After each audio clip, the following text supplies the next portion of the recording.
વડિયામાં સ્વામિનારાયણ દિવ્યધામ ખાતે ગુરુ પૂર્ણિમાની ભવ્ય અને શાનદાર ઉજવણી કરાઈ હતી। વડિયાના સ્વામિનારાયણ દિવ્યધામ ખાતે ગુરુ પૂર્ણિમાનો પાવન પર્વ ભારે શ્રદ્ધા અને ભક્તિભાવ સાથે ઉજવાયો હતો। તવાતીના જ ગામે ગામથી હજારો હરિભક્તો દિવ્યધામ ખાતે ઉમટી પડ્યા હતા। કાર્યક્રમની શરૂઆત ધ્વજારોહણ વિધિથી કરવામાં આવી હતી। ત્યારબાદ પૂજ્ય સંતોના આશીર્વચન અને આધ્યાત્મિક પ્રવચનોનો લાભ હરિભક્તોએ લીધો હતો। હજારો હરિભક્તોએ ગુરુ પૂજન કરી પોતાના જીવનમાં સદમાર્ગે ચાલવાની પ્રેરણા મેળવી હતી। ગુરુ પૂજન બાદ તમામ ભક્તો દ્વારા મહાપ્રસાદનું પણ આયોજન કરવામાં આવ્યું હતું। કાર્યક્રમ દરમિયાન હજારો બહેનોએ હરિકીર્તન અને ભજનમાં ઓતપ્રોત બની ભક્તિમય વાતાવરણ સર્જી રહ્યા છે। સમગ્ર દિવ્યધામ જય સ્વામિનારાયણ જય ઘોષથી ગુંજી ઉઠ્યું હતું। જે.કે. સિંઘુ સાથે રાજુ કારિયા, વડિયા।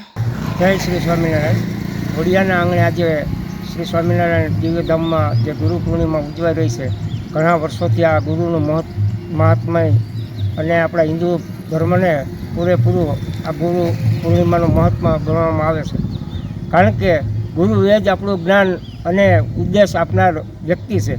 ગુરુ ન હોય તો એ નુગરા ગણાય છે। માટે ગુરુનું સ્થાન બહુ મહત્ત્વનું આપણે હિન્દુ ધર્મમાં ગણવામાં આવેલ છે।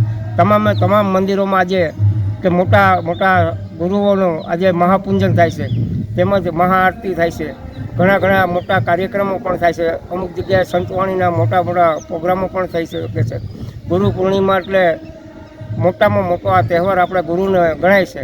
માટે આપણે ગુરુ વિના શિષ્ય એ આપણે નકામું ગણાય છે। માટે ગુરુ એ જ આપણા પરમ આદરણીય ગુરુ, આપણે એમને વંદનીય કરીએ, વારંવાર વંદન કરીએ, એ જ આપણો મોટો મહિમા ગણાય છે। ગુરુ પૂર્ણિમા એટલે કે આપણે ગુરુ એ જ આપણા મહાન મોટામાં મોટા વ્યક્તિ ગણવામાં આવે છે।